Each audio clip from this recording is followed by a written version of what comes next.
Olá pessoal, tudo bem? Hoje eu tenho o prazer de receber aqui conosco a doutora Juliana Junqueira, que é minha amiga, ela é médica geriatra. Queria agradecer a você, Juliana, sei da sua agenda corrida, né? Tem evento hoje, né? O consultório, poder dedicar um tempinho para a gente estar conversando com os nossos pacientes, né? E levando uma informação de qualidade, informação embasada, fundamentada para vocês tomarem suas decisões. Então, Juliana, a gente sabe que o Brasil, né, assim, não só o Brasil, mas o mundo está passando por um processo que talvez seja uma evolução social, a maior evolução social, né, que é o envelhecimento da população. Então, hoje o Brasil tem 13% já de idosos e em 2030 já vai chegar talvez a 16%. E a medicina, né, os médicos que não estiverem atentos a isso, né, para saber lidar com essa população, né, a gente tem que cada vez mais levar o olhar para isso.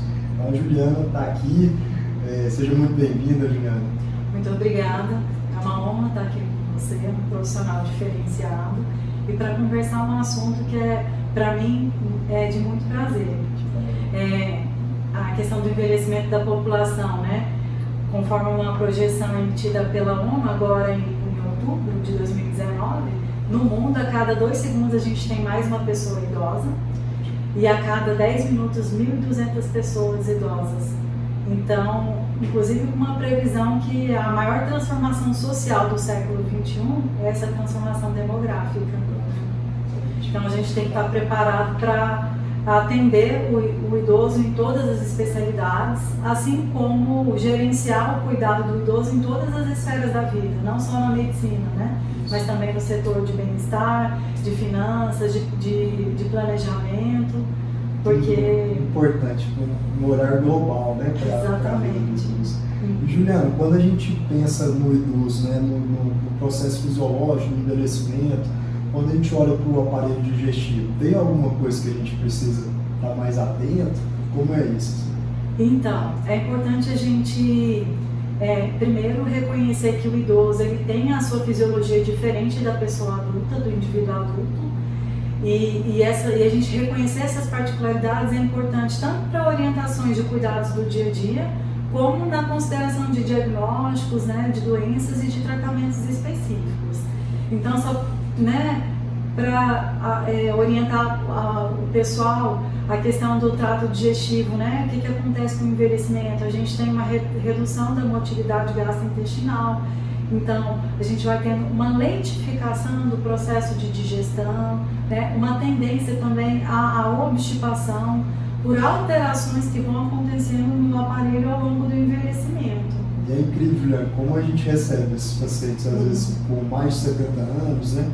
Às vezes com mais de 80, né? A gente tinha até comentado antes de começar o nosso bate-papo que os idosos, mais idosos, ainda também é um segmento da população que está crescendo ainda mais, né? Os centenários, né? E no dia a dia do consultório a gente observa essas queixas. A pessoa chega com uma queixa que o intestino está preso, ou que a digestão está mais lenta.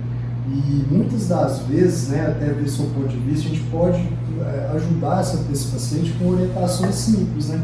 De mastigar melhor os alimentos, comer mais devagar, fracionar mais a sua dieta, evitar comer muito, poucas vezes, né? E em relação ao intestino, aumentar a ingesta de água. Então, assim, tem medidas que a gente pode, com carinho, né, com orientação, resolver, né, essas questões, né? Exatamente, e aí são medidas simples, né, de mudança de hábitos, que às vezes a gente evita até o uso de medicações, que de repente, se começar a ser usadas por esses motivos, elas se tornam muletas na vida do paciente. Ele vai ter que envelhecer usando, dependente daquela medicação, para ter uma digestão melhor. Enquanto que se ele fizer uma adaptação da alimentação, uma adaptação ambiental, ele pode ter uma resposta já satisfatória, né? Uma resposta boa, às vezes atividade física. Atividade física para o hábito intestinal é fundamental, né? Isso é muito importante. E, Juliana, uma questão também que os pacientes sempre nos procuram, ou mesmo a gente também tem essa multiprofissionalidade. Eu mesmo mando muito paciente para você, né? Que a gente sabe que o médico geriatra, ele tem uma visão mais holística, mais global, né, dos pacientes. Mas duas coisas que eu queria que você comentasse. Os exames de endoscopia e colon, quando você tem pedido, do ponto de vista de prevenção, ou mesmo em quais momentos você acha interessante solicitar. E em relação ao paciente que usa várias medicações, como que tem sido isso? Porque às vezes o paciente chega para a gente perguntando se pode usar um protetor gástrico porque já está usando outros. Como tem sido esse dia a dia seu consultório? Então, a questão dos exames, eu acho que sempre a avaliação tem que ser individual e a gente tem que sempre fazer uma avaliação clínica muito bem feita para poder indicar adequadamente os exames, né? Muitas vezes o paciente chega com uma queixa sem avaliação do hábito alimentar, sem avaliação da lista de remédios que ele está usando e já ganha um pedido de endoscopia, né? Então, assim, precisa dessa avaliação e principalmente o foco naqueles sinais de alerta, né? Se o paciente tiver um relato de algum tipo de sangramento digestivo, uma perda de peso não motivada, né, involuntária, e sintomas mais exacerbados com curta evolução de tempo, então eles demandam a necessidade, né, do exame mais invasivo, de uma forma mais precoce. A questão da colonoscopia, né, como prevenção de câncer de colo, ela é muito importante, né, a partir dos 50 anos a cada década, se o paciente não tiver antecedente familiar, antecedente de pólipos, né, até os 70, né? E aí depois dos 70 a gente vai avaliar pela funcionalidade do paciente, pela expectativa de vida, o risco-benefício de fazer o exame. Até porque tem um preparo, né, para colonoscopia, às vezes o paciente fica um pouco debilitado. Debilitado, desidrata, e pela desidratação o idoso pode fazer delírio, então às vezes pode ser muito complicado. A gente então, sempre pesa. Pesar e selecionar bem o paciente que vai merecer essa investigação depois dos 70 anos. Legal. E em relação aos pacientes com muito medicamento? Eu mesmo já mandei alguns para você para ajudar nesse sentido. A polifarmácia ela é sempre um grande desafio na geriatria, né? É importante a gente ressaltar que em alguns casos a polifarmácia é justificada, né? Tem pacientes que têm multimorbidades e as doenças muitas vezes exigem a polifarmácia, mas muitas vezes é uma polifarmácia injustificada. Às vezes o paciente tem múltiplos especialistas, cada especialista que ele vai, ele ganha uma prescrição, mas sem que o especialista tome ciência das outras medicações que ele está usando. Então é importante checar a interação dessas medicações que ele está usando, a indicação, para poder saber se é uma medicação que ele vai ter que fazer uso contínuo ou um uso temporário, e está sempre revisando essa lista de medicações. Inclusive acontece muito a questão de cascata iatrogênica, que às vezes o idoso começa a usar uma medicação, tem o efeito colateral dessa medicação, que às vezes é traduzido como uma nova doença, de forma errônea, e ele ganha a prescrição de um outro remédio para aliviar o efeito colateral do primeiro. E aí isso é particularmente um fator de muita complicação no cuidado do idoso. Como, por exemplo, estava falando com você, a questão dos omeprazóis, né? Que muitas vezes tem paciente que chega no consultório usando só porque ele tem polifarmácia. Então, às vezes, ele não tinha nenhuma queixa digestiva e ele, como ele usa muitas medicações, ele infere que ele vai começar a usar um protetor para o estômago. E não difícil eu recebo paciente que usa 10, 15 anos da medicação todos os dias. Exatamente, isso é muito comum, né? O próprio paciente, às vezes, inicia o uso do omeprazol ou de outro inibidor de bomba, de próprio, para essa questão de estar protegendo o estômago por causa dos outros medicamentos. E como a doutora Juliana colocou, nem sempre o paciente tem uma indicação formal, precisa de estar usando esses medicamentos, né? A gente sabe que é muito questionado, né, se ele vai causar algum mal a longo prazo, né? Atualmente, a gente considera essas medicações bastante seguras, mesmo tendo saído alguns trabalhos que tentaram implicar o omeprazol com demência, com mesmo câncer de estômago. Esses trabalhos não foram muito bem recebidos pelo meio científico e são cheios de vieses, de erros, que não podem atribuir essas questões ao uso exclusivo do inibidor de bomba de próton. Então, apesar de ser uma medicação segura, a gente deve evitar o uso contínuo naqueles pacientes que realmente não têm uma indicação formal, né, de estar usando. Mas é uma questão que é do dia a dia nossa, né? E essa indicação formal ela é muito importante, né? Porque o paciente ele tem que ter uma avaliação do gasto para definir essa indicação formal e para ser endossado esse uso prolongado, né?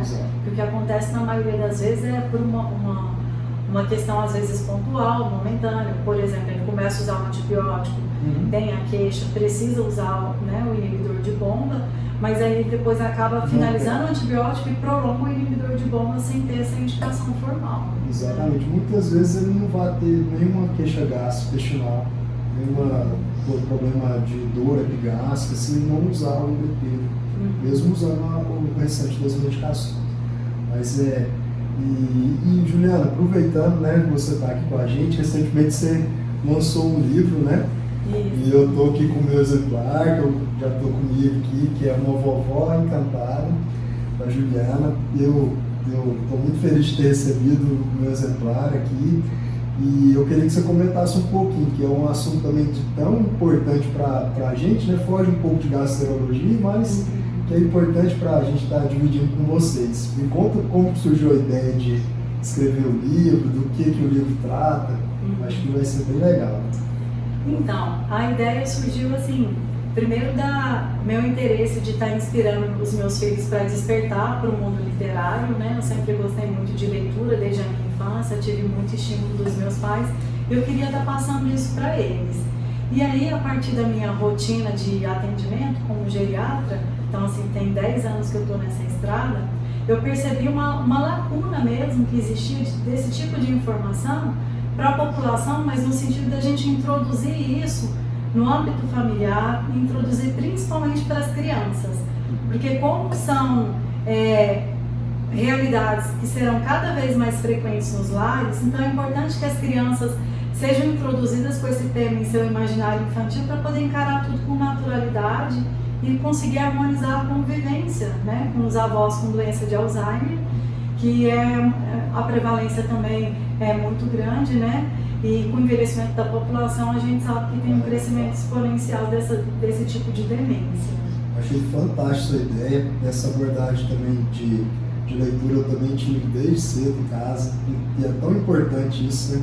De vez em quando a gente coloca alguns vídeos comentando alguns livros no canal, eu tenho esse hábito também. E a abordagem da criança eu acho que foi fantástica. Deve ser uma geriatra, né, mas abordando o tema desde a infância. Desde a infância. Do jeito certo. Né? E o livro está tendo uma repercussão legal, inclusive algumas escolas, né? Semana passada trabalharam com a Semana dos Avós, então levaram o livro para as crianças já começarem a discutir o assunto. E o livro ele mostra cenas cotidianas da convivência entre uma avó com Alzheimer num seio familiar com 2 crianças pequenas. Então, e é legal porque ele acaba mostrando também algumas orientações ambientais de como lidar com os conflitos do dia a dia, com os desafios que a doença vai impondo à convivência. Compreensão, né? Compreender, né? Então, muito importante. Eu queria então agradecer a doutora Juliana. Juliana, se o pessoal quiser o livro, já está à venda já, né? Já foi lançado. Já foi lançado, já foi lançado em Goiânia e Brasília. E ele está à venda na Livraria Pomar, mas também já está disponível no site do Amazon e no site da editora Cânone, que é daqui de Goiânia. Legal, gente, vale a pena demais. Então, assim, Juliana, mais uma vez, meu muito obrigado. Eu tenho certeza que a gente contribuiu agora com as pessoas que nos assistem, né? Para levar informação de qualidade. E estou muito grato de ter você aqui com a gente, muito obrigado. Eu que agradeço pelo convite, né? Muito honroso. O seu programa o seu canal está sendo um canal de conteúdo diferenciado e eu acho que hoje em dia a gente precisa cada vez mais de conteúdos de saúde que sejam de confiança para a população ter sua orientação. Muito obrigada. Muito obrigado, gente. Até logo. Até.